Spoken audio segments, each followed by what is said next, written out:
Kita beralih ke informasi lain, Saudara. Dugaan pembunuhan berencana dalam kasus kematian notaris asal Bogor kian kuat. Dugaan ini terlihat dari rekonstruksi yang digelar oleh Polda Metro Jaya. Rekonstruksi kasus pembunuhan notaris digelar di Mapolda Metro Jaya, Jakarta. Rekonstruksi diperagakan oleh 3 tersangka sesuai peran masing-masing, mulai dari perencanaan hingga pembunuhan terhadap korban.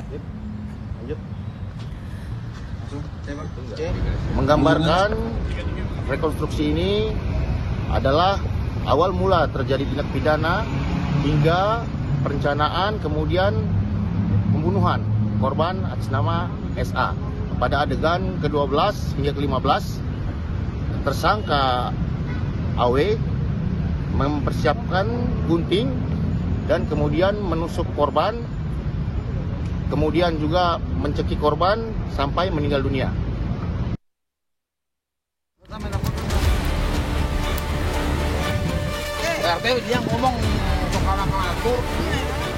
Dari hasil penyidikan kami,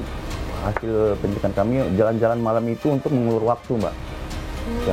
Karena si Anda ini sempat mengurungkan niatnya untuk membunuh ibu, Mbak. Tapi dipengaruhi terus sama si Warno. Akhirnya jadi mau, Mbak. Gimana itu, Bu, pada saat mendengar kabar almarhumah kemudian berpulang? Sedikit banyak shock nak dengar itu karena betul-betul kaget. Berapa hari yang lalu, 2 hari atau 3 hari yang lalunya itu kami masih ngobrol gitu loh. Seorang perempuan 60 tahun berprofesi sebagai notaris menjadi korban pembunuhan berencana. Para pelaku salah satunya merupakan sopir freelance korban membuang jasad sang notaris ke aliran Sungai Citarum. Saudara, mengapa sopir yang telah dikenal korban selama kurang lebih 4 tahun tega menghabisi nyawa korban? Simak penelusuran kami di Gelar Perkara.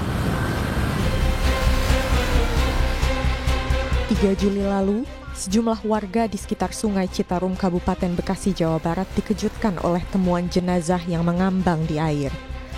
Belakangan diketahui, jenazah perempuan lansia tersebut merupakan korban pembunuhan. Yang mana dari hasil penyelidikan terindikasi bahwa ini merupakan korban pembunuhan.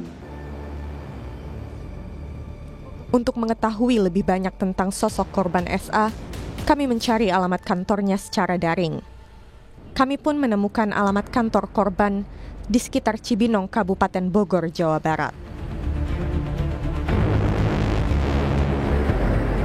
Setibanya di lokasi, kami mendapati kantor korban tutup. Menurut informasi warga sekitar kantor, sejak korban dikabarkan hilang, tak ada lagi aktivitas di kantor notaris. Selanjutnya kami menemui tetangga kantor korban, Mary. Pemilik toko di samping kantor korban mengaku sangat terkejut mendengar kabar kematian SA. Ya sedikit banyak shock nak dengar itu karena betul-betul kaget. Berapa hari yang lalu, 2 hari atau 3 hari yang lalunya itu kami masih ngobrol gitu loh. Kasus pembunuhan ini terungkap setelah keluarga korban SA lapor polisi pada 1 Juli.